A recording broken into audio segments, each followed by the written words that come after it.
I'm Nick Koenig. And I'm Amber Pellicone. Thanks for joining us for our first newscast of the new school year. With the new school year comes some new changes, beginning with transportation. The district added 70 additional buses and new transportation technology. The district's Find My Bus Stop feature at palmbeachschools.org allows caregivers who register to locate their child's bus stop and even track the bus via GPS as it travels along its route.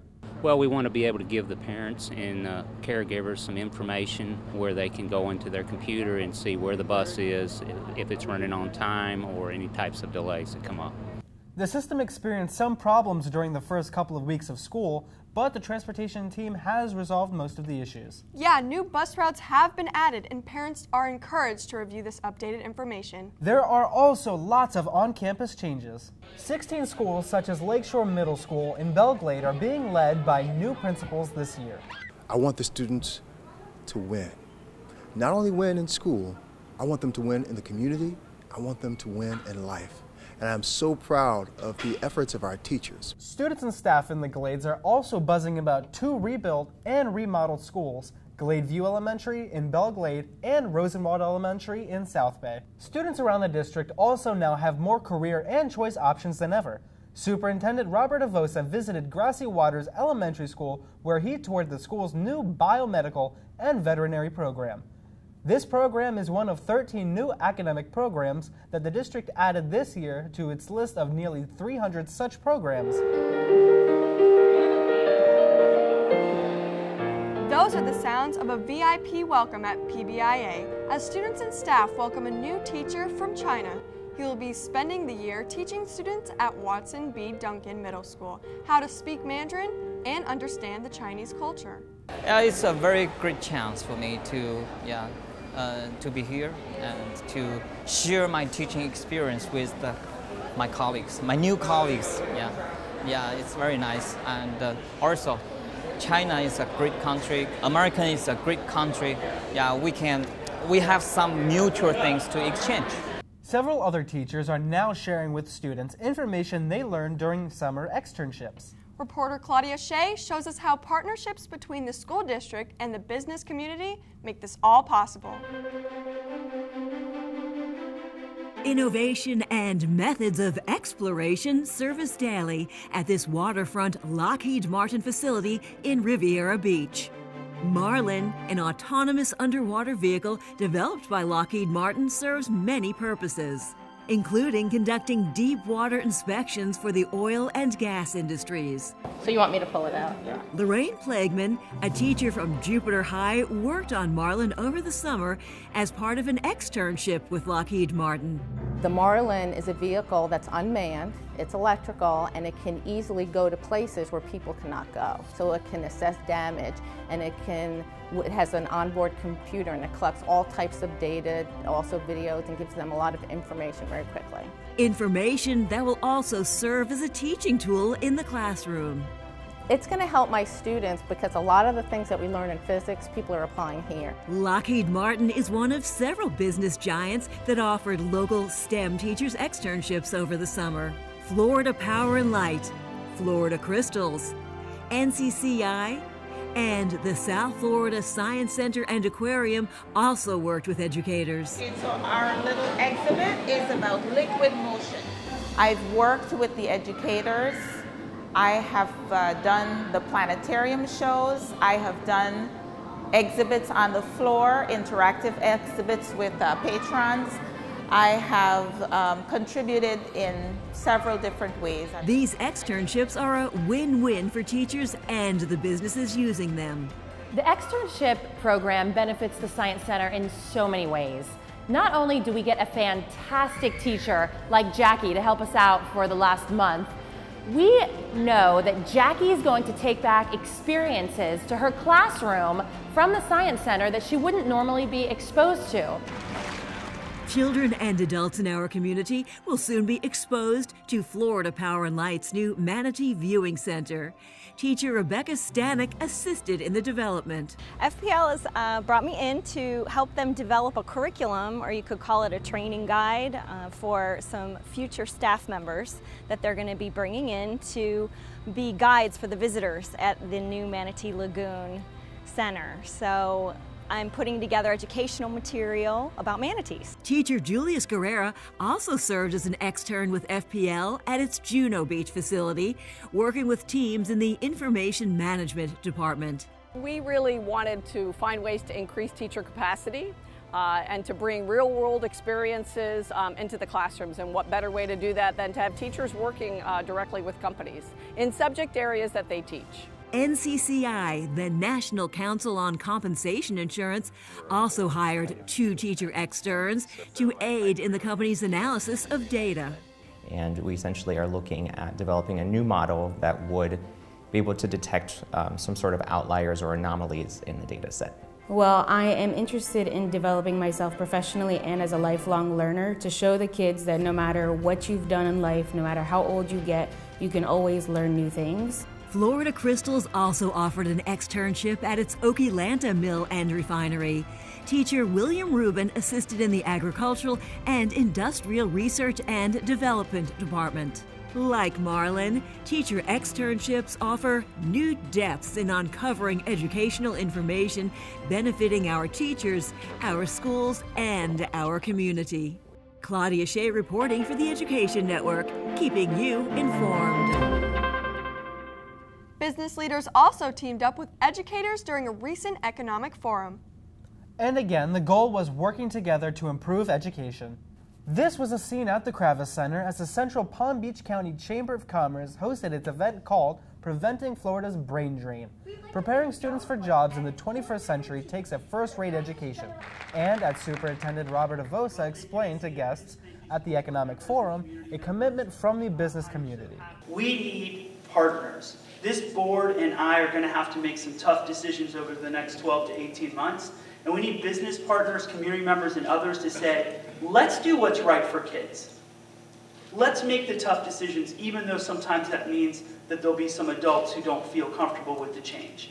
Because the reality is, we're going to have to face the fact that if we want to be world class, we're going to have to make some tough decisions. And I hope you'll join me as we roll out our strategic plan and be partners with us. We're going to give you easy ways to really focus in on the kind of things that you find important. Numerous local businesses are already committed to helping our schools, whether it be sprucing up campuses, offering internships to students, or, as you saw a moment ago, offering externships to teachers. Yeah, and business leaders are also very generous with donations. Yes, they are. Photojournalist Gary Russ shows us how local businesses pitched in with new shiny backpacks.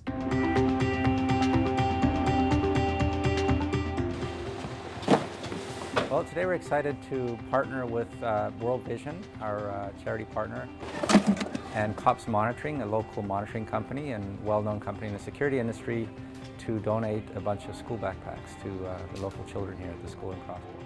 Well, hopefully the kids will be excited. They're not expecting it according to the principal, so we're really anxious to see what that's going to be like, but I suspect they will be happy. We're really excited for this school year.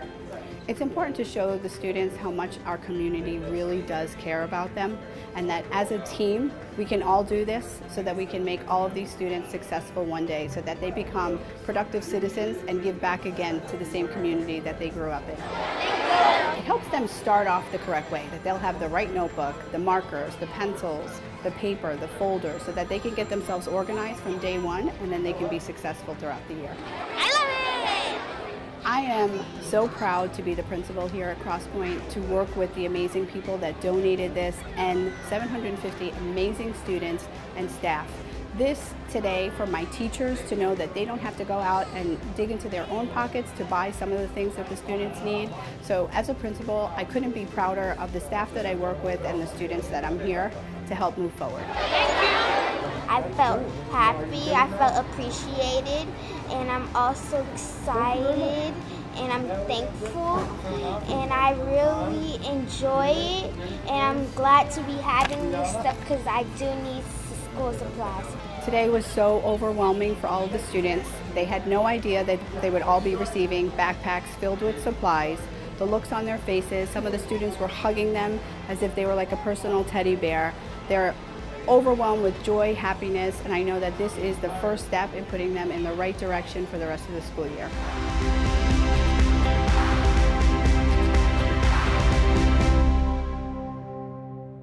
And the generosity doesn't stop there. No, it doesn't. Check this out. The Office Depot Foundation donated 15,000 sack packs to students in our area. The organization's national backpack program is now in its 15th year and has donated more than 3.7 million backpacks and sack packs to children since 2001. 15 years ago, we saw a great need for children that really didn't have the essential school supplies to go back to school, and we saw that if they don't have those supplies, they will not go to school. So we said, you know, we can't possibly give them everything, but maybe we could join as a community and start to help. This year, students were thrilled to receive sack packs in 7 new vivid colors, each containing essential school supplies. Cool colors. And speaking of cool, time to give kudos to some high achievers in a new segment we're calling Honor Roll. First off, we honor Kayla Abramowitz. Kayla is the founder of Kayla Cares for Kids, a nonprofit which collects and distributes educational and entertainment items to children's hospitals.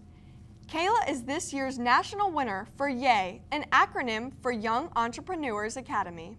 And congrats to teacher Robin O'Brien for winning the prestigious award for excellence in math and science teaching. Robin is a district resource teacher. We'd also like to honor Sally Smoller, the media specialist at Plamosa School of the Arts. Sally was a finalist in the 2015 School Librarian of the Year.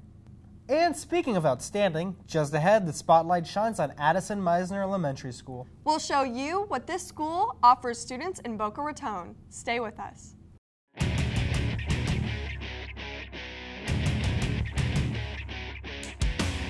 We are the Education Network. We are your source for live coverage, bringing you news impacting your students, your schools, and your community. We are covering the district, on campuses, in the classroom, throughout the community. We are on air, online, on mobile. The Education Network, your best choice for school district news. That's who we are.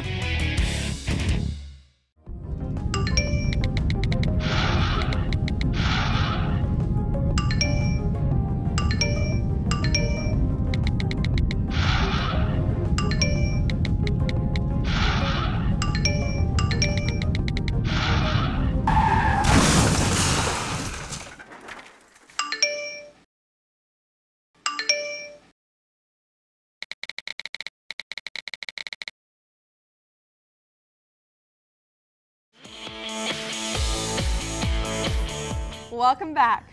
Each week, school news around the district highlights one of our great schools. And this week, the spotlight shines on Addison Mizner Elementary School. At Addison Mizner Elementary School in Boca Raton, teachers strive to educate students and to assist them in realizing their full potential as responsible, productive, contributing members of society. These educational professionals provide an environment in which students are challenged, excellence is expected, and differences are valued.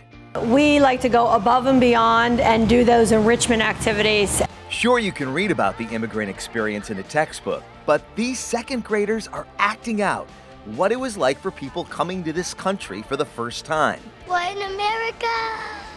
They create passports, dress in native costumes, and pretend they are passing the Statue of Liberty on their way to Ellis Island. Kids learn best by hands-on experience. We want them to have fun while learning. This joy of learning starts with an incredible teaching staff. They show dedication every school day and beyond. This parking lot, if you come on a Sunday at 10 o'clock in the morning, the parking lot's full because they just are dedicated to and passionate about education, and they all want to do such a fantastic job. In every way, the teachers take the extra step, or steps. Right, left, left. From dancing and physical education classes for fitness to creating works of art. 2 pieces of clay have to bond together. On this day, it's all about clay. And every music student at Addison Mizner will have a chance to play the ukulele before they graduate elementary school. There is even a ukulele ensemble that meets every day to practice before school. The campus is close to 50 years old, but you won't find more modern technology in Palm Beach County. Computers are in every classroom, and the students love tackling online lessons. Together, technology and top teachers, and the teachers are like out of this world, adds up at Addison Mizner Elementary School, the school district of Palm Beach County, your best choice. Now let's check in with Rick Blackwell to see what he's working on in good sports. Hi, Rick. Thanks, guys. Today I'm at Dwyer High School. Yes, we are back for another year of good sports. It feels so good. Feels so right to be here on the football field at Dwyer High School. Dwyer, of course, coming off kind of a mediocre season by their standards last year, so they're hoping for big things. They got a new quarterback. He's one of the highest recruited quarterbacks in the entire nation, Toddy Centeo. Every college wants him, and he's playing quarterback over here at Dwyer High School. But it's the start of the season for all the athletes. We're talking cross country and boys and girls swimming. There are so many athletes right now that have been working hard all summer for this, the start of the school year and the start of the sports season. We're going to tell you all about it coming up on Good Sports. Now back to you in the studio. Thanks, Rick. And that's going to do it for this edition of School News Around the District, brought to you by the Education Network. Keeping you informed.